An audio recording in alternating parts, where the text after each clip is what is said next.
The views and opinions expressed on From the Mouths of Madness are that of the panel and not of the Geeks Under the Influence Network or their sponsors, Amazon.com and tpublic.com. Listeners, beware.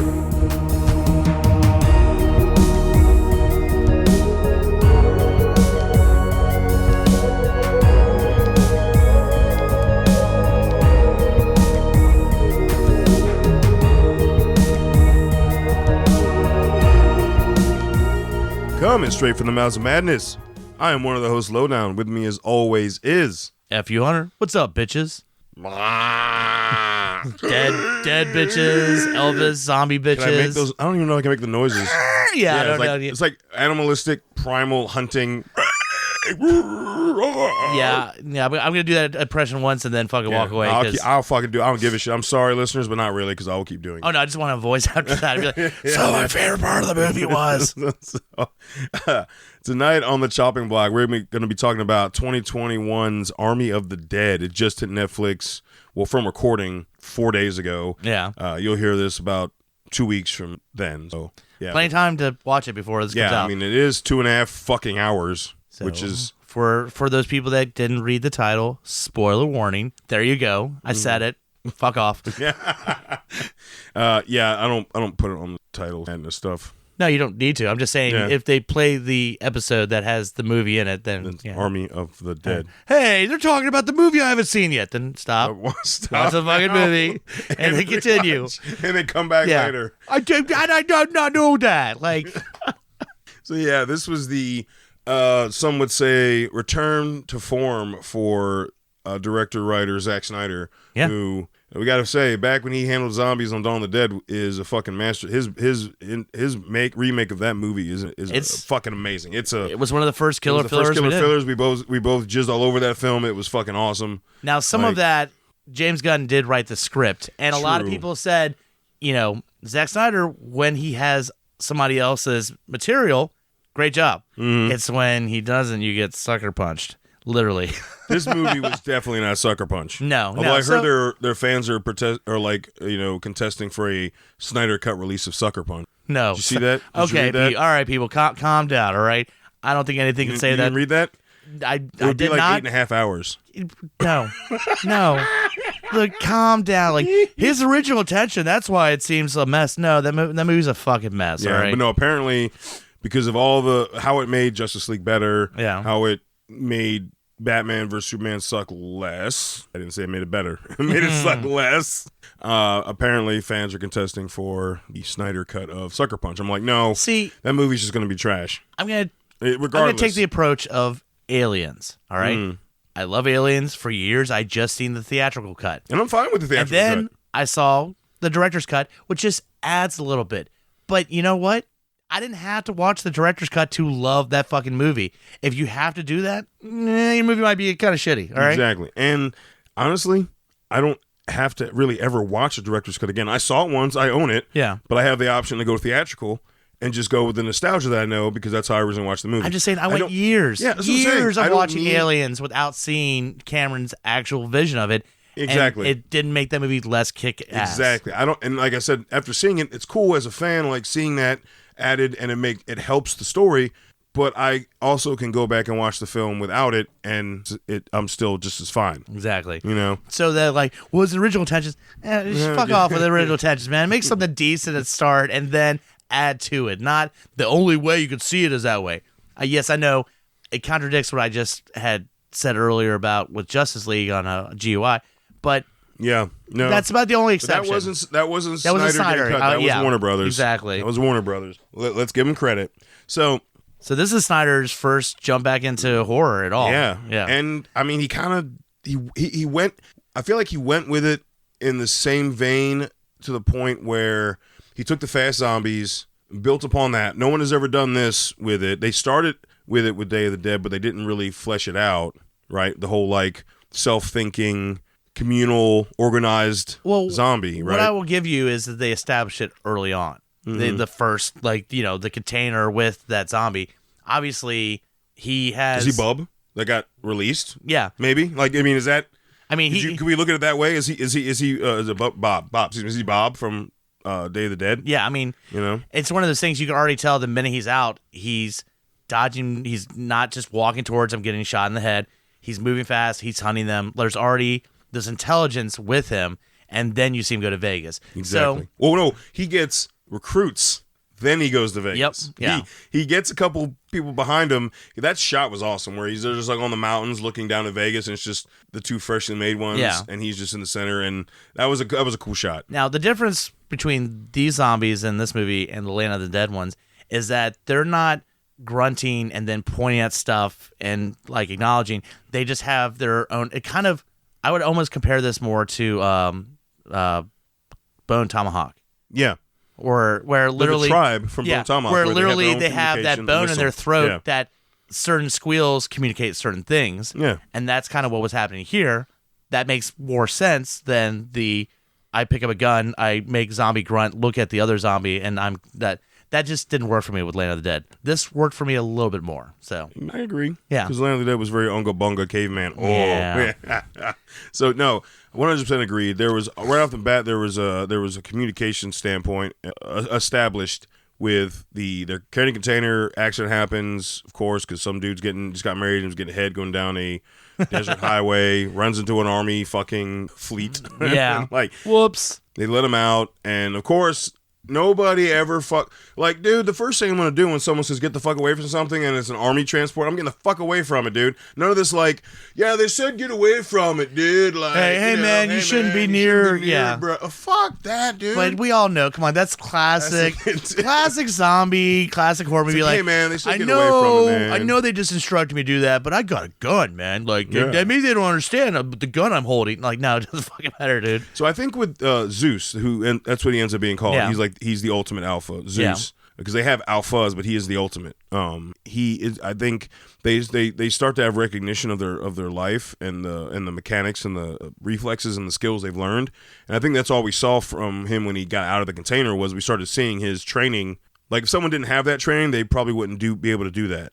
And that got reinforced for me. And I want to jump ahead in the movie a little bit just to prove this thought was when Batista's fighting one that comes out of the elevator down by the safe towards the end of the movie. Right. He's hitting him. The dude is ducking and jiving and doing like freaking one-legged spins to dodge hits and punches.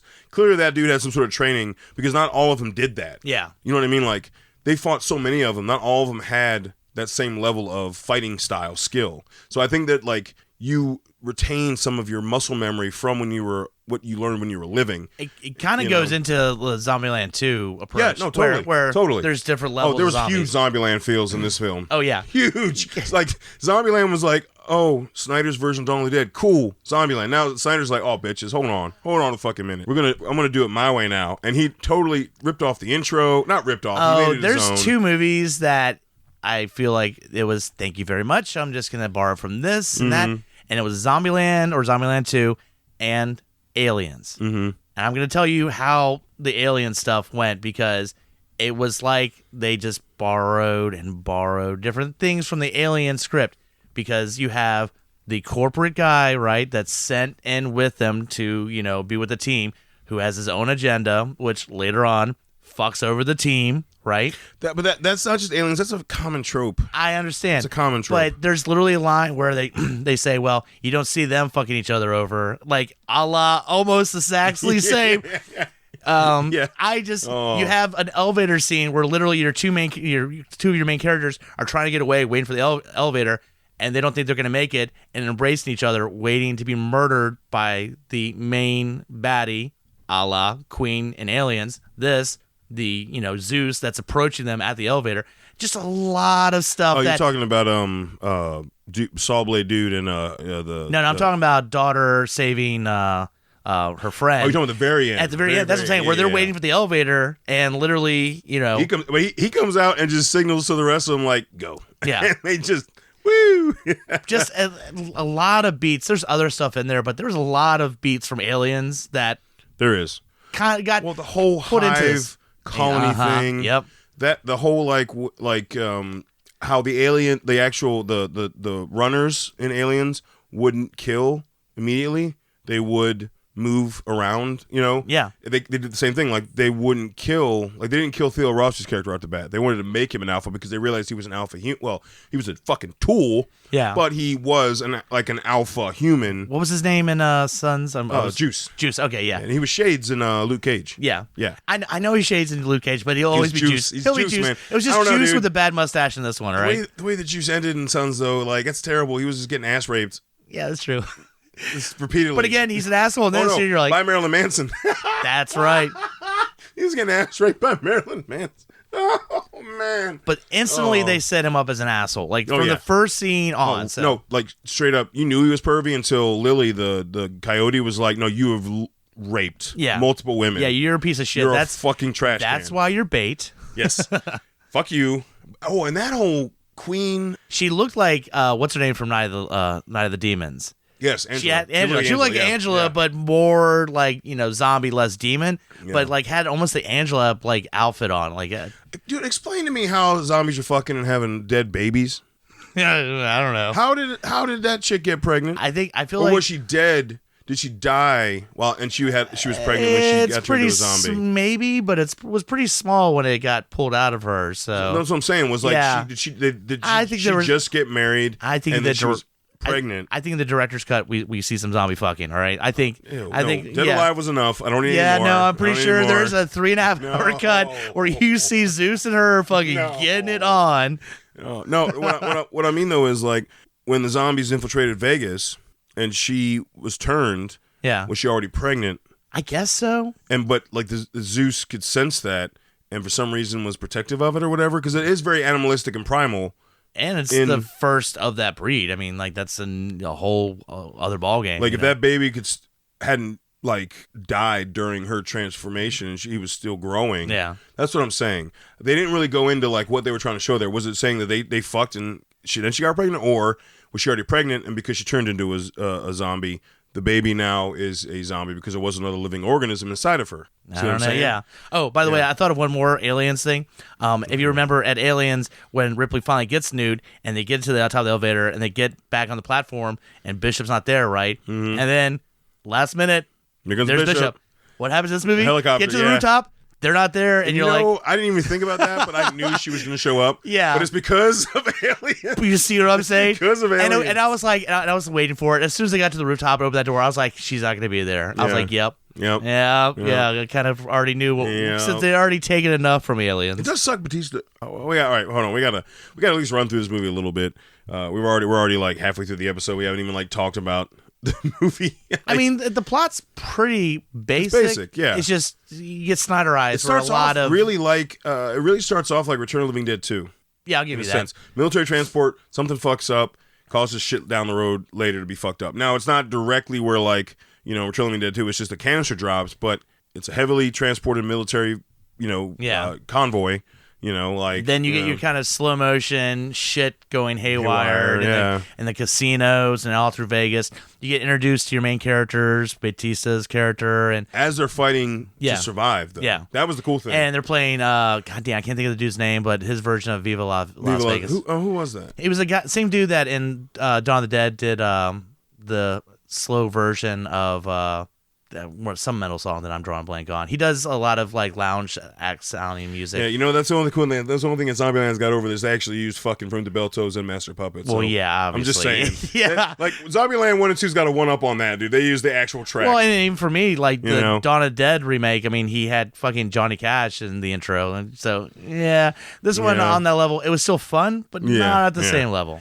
But it was good though. Like I enjoyed the intro as I was. Right, like the song and the music and everything as I was watching it. So we're just basic setup is you have these people that got out. You get the rich, billionaire that's like, hey, they're gonna blow up Vegas because the president's solution is, hey, we're gonna fucking nuke Vegas, so it's just not a problem anymore. All these zombies because they walled in the whole city. Let's just nuke it. And the dude's like, hey man, I actually have a vault at the bottom of one of these casinos that has. Was it 200 million? Yeah, it was like, I thought it was like 2 billion. What? I thought it was 200 million? 200 million. He said half of that would be theirs. He could divvy up however he wanted. Which is another that was Scorpion. Yeah. and also the son of the Silver Samurai and Wolverine. Exactly. What was the name of? I'm drawing a blank, but Hiroyuki Sanada. But yeah, I mean, so I think I said it right. It starts as a zombie movie and then it turns into a heist movie. I was like, all right, here we go. And of course you have Batista, who he gets offered, how much, like half $100 million. Yeah, but then he needs for to start his a crew. team. Yeah, start a crew. Everything works down. The people he is closest with, hey, you want to make a quick, $20 million? The last few people of his crew, it's like, you want to make 200,000, which is fucked up because the helicopter pilot should have been high up on the list. She was at least 2 million, and she's like, I can deal with 2 million. No, it's the safe guy that he's like, I'll give you two. It was like 200,000 or 20,000 or some shit like that. 250,000. And it was like, wait, we wouldn't get this money if you couldn't crack the safe. What the fuck, dude? They're just figuring it out. It's just funny. Yeah, every person they talk to, the amount goes down lower and lower. So one of my favorite parts of the team, the characters, is Mario Hardwick's character, and he's the one with the fucking buzzsaw. Oh yeah, that dude's badass. And he, I fell in love with the actor Mario Hardwick, just because of his portrayal in Power, which is a Starz show where he plays drug dealer / business owner trying to go legit ghost / James St. Patrick. He fucking kills that role. It's a great show that's on Starz.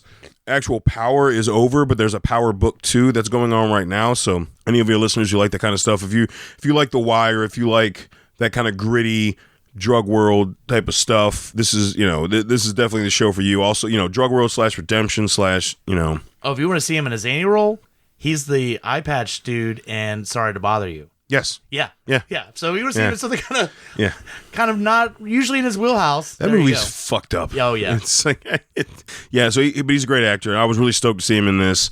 And who else? Oh, the woman who basically went down there to try to get on Batista's dick. Are you talking about? I think she was in. She was in Nacho Libre. That... She was in the Netflix show Narcos. I think she was in Spanglish. Yeah. Wasn't she? I think you're right. Wasn't she Chicken Spanglish? She's been in a bunch of stuff, but she was great in this. She was fun. The cast wasn't like super heavy laden, but the big one is Darren Gillihunt, who was the guy from Deadwood and Oh yeah. Oh, I'm sorry, Garrett Dillahunt. I pronounced his name wrong. Sorry, folks. He was in Deadwood. He was in No Burn Country. Notice. He was in No Country. He was. The fucker has been in. He's been the shithead in so many fucking movies and stories. Which is funny because he was also kind of big in that sitcom Raising Hope that had like he was the father. Yeah, 3 seasons. Kind of big. He was the father. Is if you watch like Raising Hope, if you watch all like Deadwood, you watch like Old Men, and then you watch Raising Hope, it's a completely different character. It's kind of like Bryan Cranston, like seeing him in Breaking Bad and then seeing him out in the middle. Like, so it's interesting to see him in some of these movies. I mean, fuck, we had a movie where he's pretty hardcore, which is the remake of Last House. Mm-hmm. Yeah, he's the father. Yeah. So I saw him in everything prior to Raising Hope that he was in at the time, and then I'm like, wait a minute. Yeah, and if you watch Raising Hope, you're like, that's the same, because he does a great job being a goofy dad. Yeah. No, but like he was totally like he killed himself in Deadwood. There's a giant gathering going on in the North Dakota. What do they call them back then? Like when it wasn't towns until they were towns. They were like whatever. Yeah. Territories. And he just like jumps out of the window and you see him hanging in the background. The town's just watching everybody play shit on stage and he's just swinging in the back. I'm like, holy fuck, dude. But yeah, he's terrible. He's set up as so Batista gets his crew together. He's set up as the kind of the guy to go with them that's working with the Scorpion. Yeah. He's working with Scorpion. To go in there and just make sure the crew's doing what they're supposed to do. Yeah. Totally. So, and of course, they find out this chick they call the Coyote, that there's a camp next to the walled-in area, how to get into Vegas. Yeah, so there's a refugee camp, basically, that they're trying to evacuate because they're getting ready to drop the nuke on 4th of July. Woo! And which I feel like this was aimed at, they're like, the president wants it to be on 4th of July because it'll look really cool. Kind of targeting certain presidents. I don't know, like this is a big decision for the nation, but I want to make it look really cool on 4th of July. All right. So he they set up a container wall barrier around Vegas. So they're of course going through a container Yeah. they were able to. Now, what I like is you first get there and there's just piles and piles of bodies next to the wall. Because, I mean, again, it's been, what, a couple years, right? Yeah. So, of course, as you expect, a lot of the zombies, done. Like, you know, They said they out. reanimate when they get wet. They're dehydrated. Yeah. Oh. Yeah, just standing out in the sun, and then you see just piles of, like, dry, rotted, like, fucking zombies. But, yeah, when it rains, you might not want to be around that pile. That's awesome, though, because it's like, I mean, if anybody who hasn't been to Vegas, it's fucking hot. But it's dry heat. Like when I've been to Vegas, like I didn't even realize that I was overheated because you don't sweat. Yeah. Next thing you know, like my lips were like fucking just peeling. I think I might be dying. Yeah, it was just like a fucking severe crack. I'm talking like deep, severe lip cracks. Like just you're not urinating, nothing. Yeah. You're just fucking dehydrated. So just think about the zombies just drying up like raisins, and then it rains and it's like poof, it poofs them back out. But pretty fucking I feel funny. like, you know, as the movie kind of goes along, you run into different sorts. You run into the sleeping zombies that, you know, they have to quietly go through. You run into your alphas. The sleeping zombie was cool. So the sleeping zombie story was cool. That's where you really see Garrett Dillahunt's character be a giant dick. Yeah, because he fucks over Vasquez. I mean, I'm sorry, not Vasquez. The wannabe Vasquez. The hardcore chick with the red bandana, but not Vasquez. Not Vasquez. Oh, I'm sorry, was Vasquez in Aliens? Anyway, we'll continue. So they go dormant with no activity indoors. If they were outdoors, they would have dried up. But indoors, they go dormant, and they're already kind of not suspecting. A couple of them are already suspecting Garrett Dillahunt's character. He's like not on their side, you know, and so they're dropped. Kind of like the Burke Batista has a bunch of rave lights. So oh yeah, he's dropping them on the floor to mark the way, and the chick. Everyone shows their cards before they're supposed to show their cards in this movie. Yeah, and she shows her cards like, I don't fucking trust you. Blah blah. I'm gonna let you go first. That's why, because I don't trust you, so I can watch your back. And of course, he gets far ahead, and he throws one of the things on the off beaten path to throw her off, and that basically ensues to her basically getting just attacked by a fuck ton of zombies. Yeah, which was, I'll tell you, the choreography was pretty sweet in this film. And I felt like a lot of the effects were digital, but it didn't bog it down. Yeah. I don't know. I guess there was some practical and mixed in with digital. I mean, obviously, the zombie tiger. Fucking digital like a motherfucker. But there's a fucking zombie tiger. But it worked. Yeah. That's the thing, is that some of the stuff that I was waiting to groan and fucking hate, it fit because there's such a laid back approach to this movie. Well, the whole backdrop is fucking CGI, so that might have helped too. Yeah. But yeah, it's one of the first movies where I wasn't groaning every time. Yeah. And they did really good, some CGI / practical effects that I thought looked really fucking good. So. And one of the greatest deaths was actually Garrett Dillahunt's, because as soon as he sees a zombie tiger, he's like, man, that's not fucking natural. Like, he is offended by this zombie tiger because he sees it like 3 times in the movie until he meets his final end, where, of course, when I saw that, I was like, of course, it's a zombie tiger. And like, the zombie tiger literally, it's like, remember that scene from Revenant? Yeah. That's what the tiger did to Garrett Dillahunt, as what the bear did to Leonardo DiCaprio's character. He just slung him up against columns, sort of ripping his throat open, ripping parts of his body open. But the final bite, where he just crushed his skull, dude. Yeah. I know that was digital, but it looked fucking good. Yeah. It looked fucking awesome. I was like, yes. So no, so basically they make their way through the casino to get to the, you know, and there's just like, and the plan is people die along the way. They carry gasoline, so there's a helicopter just sitting on top of that building. Mm-hmm. Just gas it up, and that's your way to get out. Yeah, there you go. It's fine. And of course, as we kind of expected, you know, they have, you know, a day to get the money, get it to the helicopter, get the fuck out of there. No, wait, hold on. But then, of course, random TV on. And yeah, so they restored power to the generators with some of the gas. So they have access to the TV, and of course they're kind of waiting for the safe cracker to actually break into the safe, because there's no sense in like all of them being down there at the same time. It's kind of a tight space.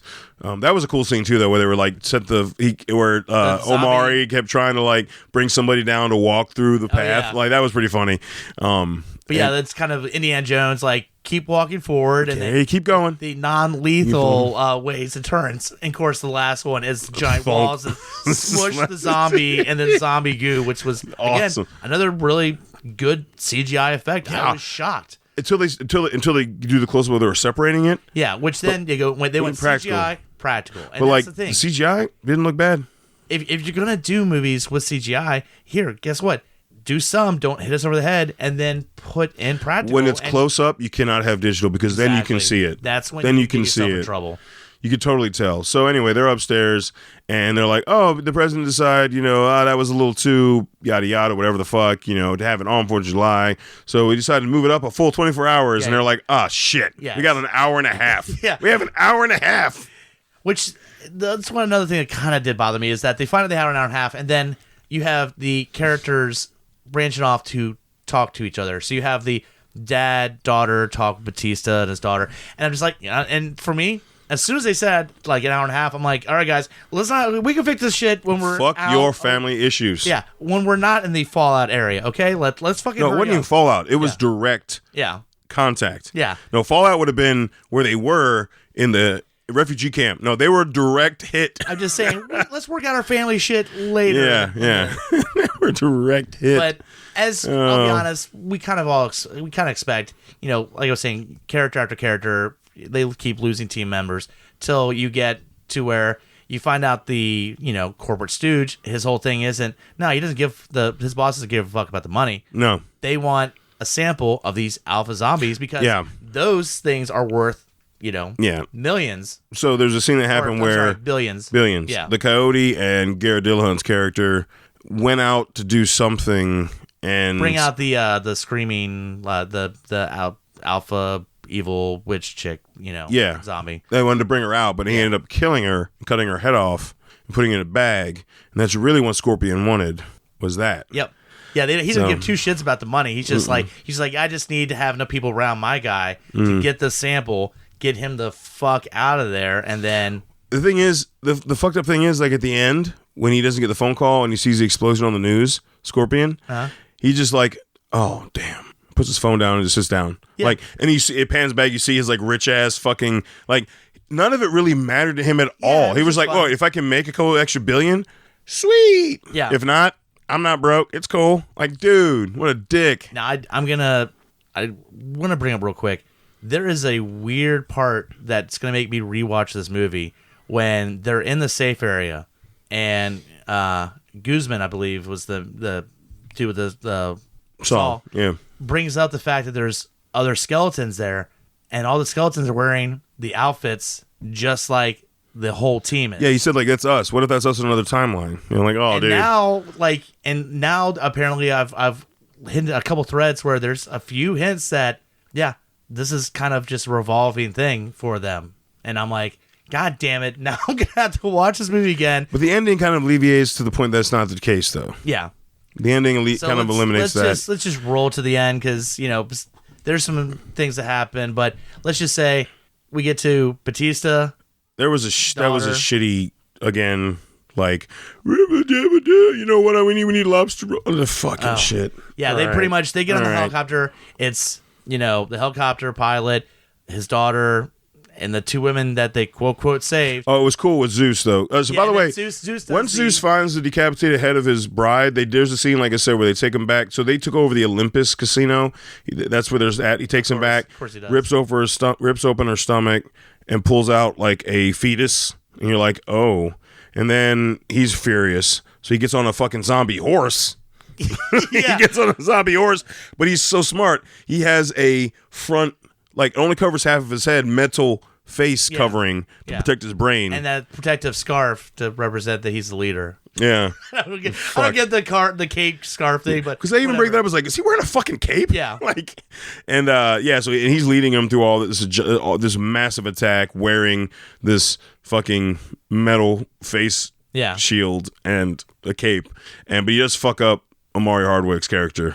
Like he makes really, like, this dude is the alpha for a reason. He makes quick work out of anybody he comes into contact with. How fucking bad Batista is, and he takes his arm and breaks it. And you see the bone. How'd you do with that, buddy? Anyhow, how'd you do with that? It poked through the skin. Literally, say this. Literally, the arm happens, and then they're fighting, and then he bites into him, and I didn't care about him biting into him. I'm still like, but his fucking arm. Because in the same scene, his arm's bent, and you see the bone sticking through as he's biting him. Yeah. There's this like white little bone sticking through. Oh, Yeah. what about the girl chick when her head got spun? The spine sticking out didn't fuck with you? That was pretty awesome, actually. Yeah, when they spin in this chick's head and like the spine spins with it, and then all of a sudden on the wrong side the spine just breaks and snaps and breaks through the skin. That was fucking awesome. That was fucking awesome. But let's just say, so you get the helicopter, you get Batista and Zeus fighting. The helicopter goes right as the, a la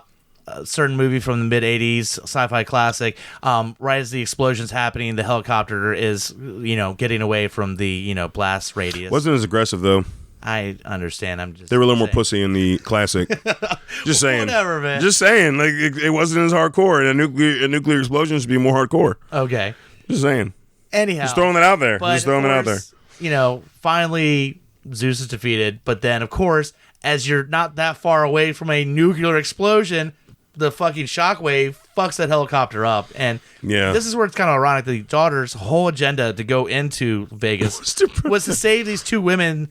Or this woman that she knew that had kids, and she does, except that mom dies in the fucking helicopter. Hold on. The whole agenda of the entire trek was useless, except for like the there's no money. Few grand he kept everyone dies. Nobody literally it's just her. Yeah. And but then you're like, oh wait, no, Omari Hardwick shows up in the wreckage. Which by the way, how the fuck did he walk through nuclear waste fallout? Was it because he got bit? Was that it? Because I don't know. He rolls out with 3 fucking bags of cash. Yeah. And just walks, finds a car, steals it, fucking buys a plane. Yeah, and then while he's on the plane, then, of course, it's revealed. She said he's cold. She's like, "Wait, you're actually very cold." Yeah. And he's like, "No, I'm fine, it's cool." And then he walks in. So you think he knew? Because he acted surprised when he looks at. He acted surprised. I got bit. Which. How do you not notice for that many hours? Because we got to say hours. Because he just survived a nuclear fallout. I get it. I get it. He hadn't slept. When he comes out of the, that safe that he got locked in, we got to be thinking, that's got to be, a while for the flames to calm down, for him to get out from the wreckage. So we're talking, maybe a day or two. And then he's like, oh, shit. And then looked at his arm. You can't look down your arm any fucking time. It didn't take Batista that long to get... Exactly. Bit to turn. Batista's like, I'm bit and I'm turning, fucking shoot me. Yeah. He's just like, was he saying her name, by the way? Kate, the daughter? Was he saying Kate? Yeah. I thought so, okay. Yeah. Was he telling her, no, kill me? Yeah. Okay. I wasn't sure. I was just curious because it sounded like he was like he still had enough awareness to be like, I'm about to fucking destroy you. I'm a giant motherfucker. He would have been I was hoping he was going to be the next fucking Zeus. He would have been the next Alpha. Yeah. More so than Omari Hardwick's character because Batista's fucking now some people brought massive. Up, this could be set up for a sequel or no, it's supposed to be a whole other universe thing happening. Okay, well I was gonna say, or they never show the origins of the. There's an animated thing supposed to come out showing the origins of how Zeus became Zeus. Okay, but I'm talking. So before he's in the bunker in the beginning of the movie in the transport, there's an animated thing that's supposed to come out showing that. Of course there is. And then, as far as I know, this is supposed to be a series moving forward. Well, that's what I'm saying. They set it up because we find out he's in his private jet flying going to New Mexico or Mexico City. Mexico City. He's going into Mexico. Yeah. Oh. Yeah. Yeah. We'll see how that goes. Yeah. Yeah. Yeah. Because I'm thinking about a lot of the franchises, they haven't gone that far. I mean, we've had them in Europe, right? Yeah. We've had them in the cold. Well, no, we really haven't had them in the cold climate. Per se, not per se, not really in the Netherlands or in ice, I can see him doing an Army of the Dead and we get Dead Snow. All Mexico, kind of like with Vegas, but it's blocked off because it's now just full of zombies, Yeah. So. Yeah. No, I think it'd be cool to have in a cold climate too. Yeah. We haven't had that. So we had Dead Snow, but that doesn't really count. That's more like communist zombies. Nazi zombies. Nazi zombies. Oh, well, yeah. But overall, it's 2.5, man. You could cut some stuff out of there. No, you could definitely cut some out of it, but I don't ping it for that. It definitely passes for me. I had a lot of fun watching it, and that's the thing is it's one of those zombie movies. It's not going to threaten any of the hardcore OG good strong ones. Even his first movie, Dawn of the Dead, I wouldn't put it in the same category. No, but. You know what? I'll watch it again. There's some good kills in there. So yeah, overall, I like the cast. I mean, I like the cast. I like the character. I like how they portray the characters. That helps too.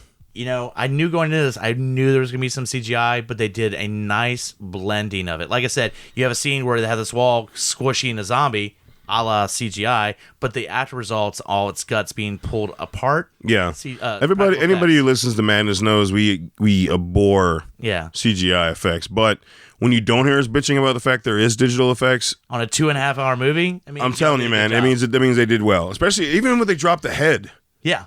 When they end up dropping her head. I was thinking the effect when they're holding, she's holding the head and she's still alive and she's moving around. No, they cut her. I think they cut her, green screened her body. Well, but I'm just saying the way she with the way she was reacting, it looked really good before she dropped it. So true. No, overall, it passes for me. It passes for me. Like I'll rewatch it. I didn't hate it. I actually might go as far to say if it's Netflix, they only release certain things actually on physical copies, but I would own it. I think it's a good. That again, we always talk about. This is another good intro kind of like horror movie for people, where it's gory enough, but it's not like as gory as some of the stuff we watch. Yeah. I put it into a level lower than Zombieland, but just a little bit lower. That's the best way I could do it. Yeah. So like I said, this would be definitely a great intro zombie horror film, in my opinion. Yeah. So let us know what you think. Hit us up at lowdownbrown.gy@gmail.com. As always, go to geopodcast.com. Go to check out our links. We got Amazon. Click on the link. You shop through Amazon like normal. We get a little kickback just for going through our link. We appreciate that shit. The link right next to it is TeePublic. Go to TeePublic, and that's where all our merch designs are. Oh yeah, there's a fuck ton. I think we're 30. I don't know. Fuck, there's a lot of designs. Every show on the network's got a design. You can get on everything you fucking want. I mean, everything you can think of. You can get that design splattered on, and that's awesome. And then while you're on GeoPodcast.com, check out all the shows on the network. We've got something for everybody. Make sure you check that shit out. And until we talk to you again, stay safe.